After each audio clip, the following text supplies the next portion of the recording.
The Aperture of Discourse, Part 2.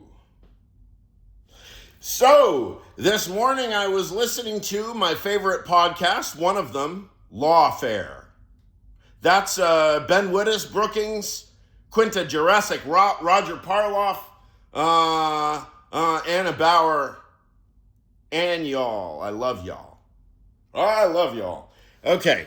And so there is rational security. I forget which. There's several subcomponent.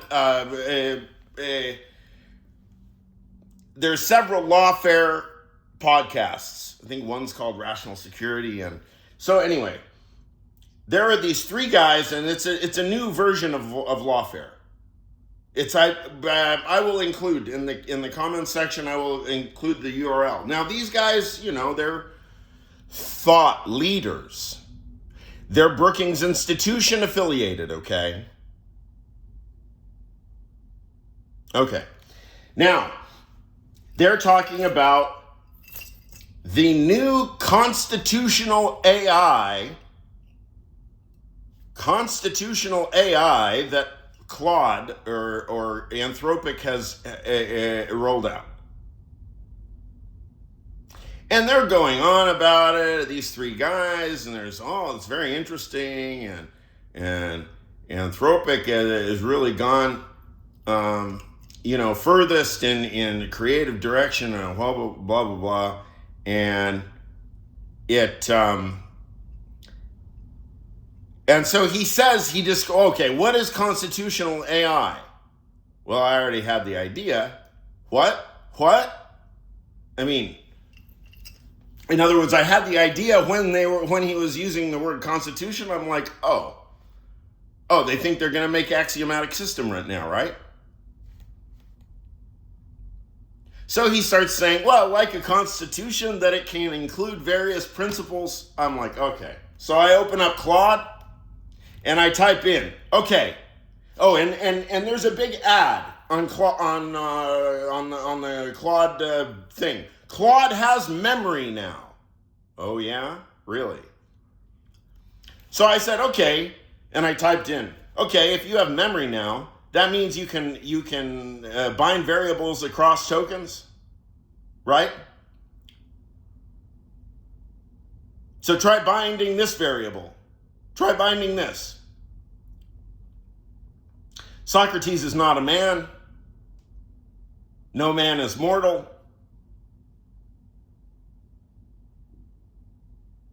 Right? Therefore, Socrates is a man-child.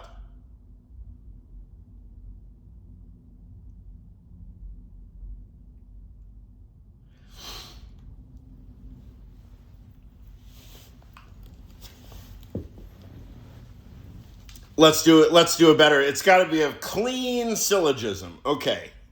The classical syllogism.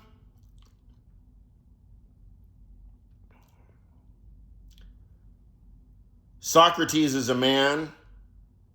All men are mortal.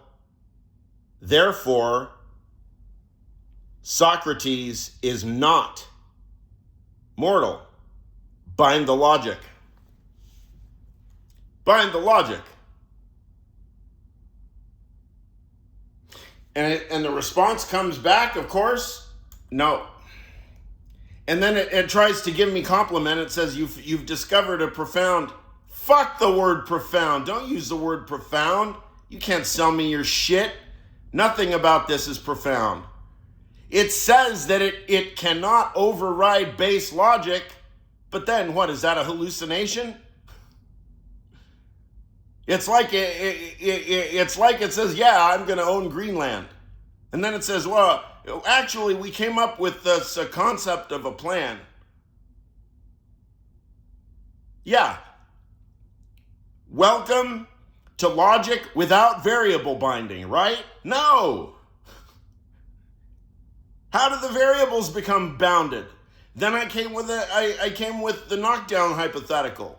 If the syllogism wasn't enough, I said, go back 5 generations genealogy. You've got grandparents, parents, nieces, nephews, cousins by degree, and they have various bracelets, okay? See, those are 5 bracelets. Each one is a different size. And it goes according to the resolution of size of the Swarovski crystal.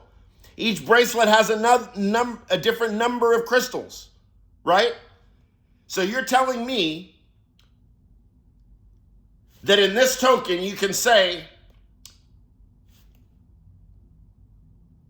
niece from 3rd generation named Pollyanna wore Swarovski bracelet number 3, right? Object, predicate. Niece from 3rd generation, right? Then, by remove, the niece has who? Cousins, right? So, in other words, if you log into whatever AI they're implementing into Ancestry.com, right? I mean, that would be the real big, because they probably are. How are they building in AI into Ancestry.com without variable binding?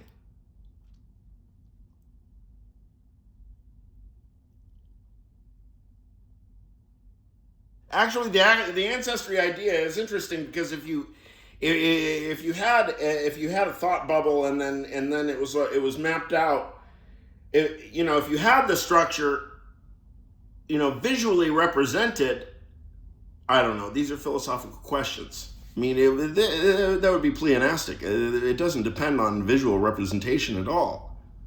I mean, probably logic actually does depend in some part on an intuitive image. I mean, that's probably, you're reasoning, if you're reasoning from a strictly logicist Fregean basis and you don't allow any phenomenological data, you don't allow any variable binding, then you're lying. You're saying you're doing variable binding, but the variable binding of the empirical ictus, right? The manifold of apperception, right, that creates variable bindings. There's no way for a dead system that's not living to appropriately weight all in a spectrum of variable bindings, tapering off into the vagueness of uncountability according to, right, Cantor, right? Everything's going to become uncountable semantically because everything associates with everything. This bracelet, lacelet, La Lian. Bracelet, La Lian. What is the connection? No apparent connection. But because of the fact that in this apperception, right, manifold of experience, La Lian is related to this. Now, La Lian is the Chinese word for zipper, I think. Okay? So in this system of variable binding, that's an immediate semantic association. But it only happens day say from this perspective right here.